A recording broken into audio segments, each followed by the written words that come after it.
Okay, let's dive into this. If you've spent any time at all working in, or honestly even just studying organizational development, you've definitely run into this super persistent assumption.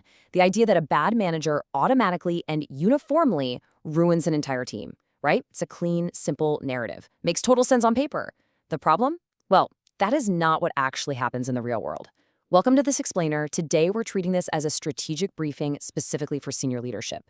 We are going to completely deconstruct the mechanics of toxic leadership, and more importantly, we're going to look at the actual blueprint for structurally blocking it from infecting your entire organization. So let's talk about that myth.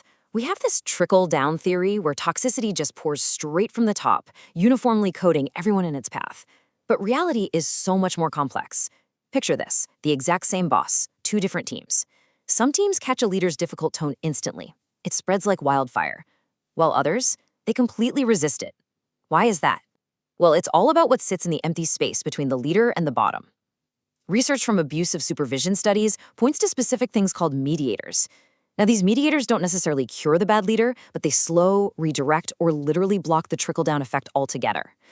The true danger for us isn't just the leader themselves, it's our failure to manage that empty space between them and their team.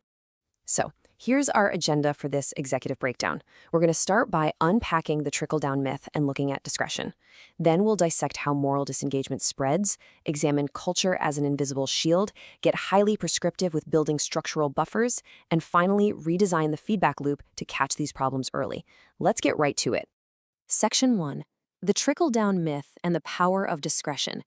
To understand the cure, we first have to look at the very first mediator that intercepts a leader's energy as it travels downward, and that mediator is discretion.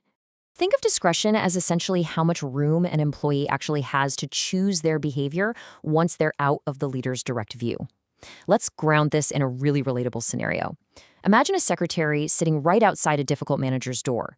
This person is dealing with that manager's moods all day long, day in and day out. They have incredibly high exposure and virtually no room to take a breath or develop a different style.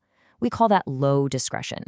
Now contrast that with a distant manager, say 2 or 3 levels removed, managing their own little corner of the operation. They have high autonomy.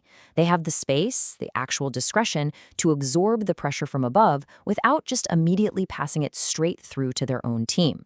Section 2. How moral disengagement spreads, or what I really like to call the anatomy of an infection. Because let's be real, that's exactly what we're talking about here. So, how does one person's terrible mood or bad day mutate into a widespread toxic culture? Let's look at the psychology. And this brilliantly illustrates a concept researchers call moral disengagement. By definition, it's how easily a person can justify treating others poorly simply because someone above treated them that way first. This is absolutely crucial to understand. This concept is the exact psychological mechanism behind the cascade. It perfectly explains why 2 employees working under the exact same toxic manager can end up behaving completely differently with customers or with their own direct reports. Let's walk through the exact chain reaction of how this infection spreads from top to bottom. Step 1. The leader models the poor treatment. Step 2. The employee absorbs that pressure and all that negative energy. And step 3. The employee justifies passing it down. They rationalize it to themselves, right? They say, well, I guess that's just how things are done around here, or hey, I'm stressed because my boss yelled at me, so I'm going to yell at you. But here is the critical part, and you really want to pay attention to this. Not everyone falls for step 3. Some people actively resist it because they hold on to a clear personal standard, regardless of what's being modeled for them. They literally break the chain themselves. Moving on to section 3, culture as a shield. Because if personal standards are the individual defense, what's the organizational defense? It's culture. And look, we're not talking about ping pong tables in the break room here. We're talking about deeply embedded norms that act like a systemic immune system. Now, what's really interesting about this is how you can frame your culture purely as a defense mechanism. Notice how established norms, like exactly how complaints are handled, the way new staff are onboarded, or specifically what gets praised in meetings, those exist completely independently of any single person. Drop a highly toxic leader into a strong culture, and those norms act like a buffer. They effectively neutralize the bad behavior. That leader will actually do far less damage, at least for a while, than if you drop that exact same leader into a weak culture, where the environment is undefined and just easily overwritten by the loudest, most aggressive voice in the room. All right, section 4, building structural buffers. This is the turning point. This is where we pivot from diagnosing the problem to actually fixing it. If you're in senior leadership, consider this your executive blueprint for architecting systemic protections within your company. You cannot, I repeat, cannot, just hope that culture or personal resilience will naturally stop the trickle-down effect. You have to build structures that specifically interrupt the chain. Here are the core interventions. Anonymous feedback channels that actually get reviewed. And actually, let me clarify that. A dusty suggestion box in the break room absolutely doesn't count. You also need peer accountability mechanisms. You need rotating leadership in certain high-stress functions. And most importantly, cultivating an environment where pushing back on a senior person's tone is not considered career suicide.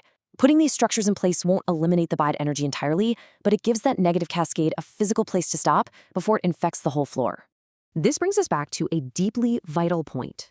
You must protect your frontline staff. Remember the secretary from earlier?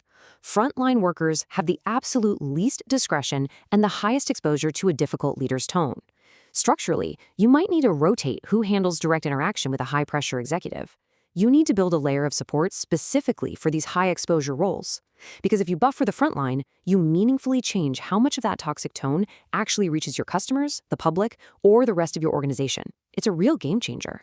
Which brings us to Section 5. Let's see how all of this builds into our final, overarching strategy, fixing the feedback loop and redesigning the system entirely. Because think about it, if your systems are designed wrong, you won't even know there's a problem until it is way too late. First things first, we have to completely overhaul how we approach leadership development. The goal isn't just to teach managers to behave nicely when someone from HR happens to be watching. The training absolutely must be built around the assumption that leaders are always modeling behavior, whether they intend to or not. So you have to target the behaviors that travel downward the fastest. Things like, how is disagreement handled? How are mistakes responded to? And cruelly, but so importantly, how is the lowest status person in any given interaction treated? Those specific behaviors are the ones that are instantly absorbed and mimicked by the rest of the team. Next, we've got to look at your evaluation systems. A standard 360 review typically just asks if a manager hits their targets or delivers ROI. If that is all you ask, you are going to completely miss a toxic cascade until people just start quitting en masse. So, the crucial point is shifting to an early warning review. You need feedback systems angled specifically to catch early signs of a cascade. You shouldn't just be asking about the leader. You need to be asking how the people around that manager are starting to behave. That is your earliest warning sign that toxicity is trickling down long before it ever becomes visible at the executive level. So what does this all mean? We've seen that the trickle-down effect is very real, for sure, but it is not inevitable. The true test for someone in a leadership position isn't simply hunting down where the bad energy started. I want to leave you with this final provocative thought to ask of your own organization. When things go wrong, what allowed the bad energy to travel as far as it did, and what structural buffers could you have built to stop it earlier in the chain? Think about that empty space in your company and start building your shields. Thanks for joining this explainer.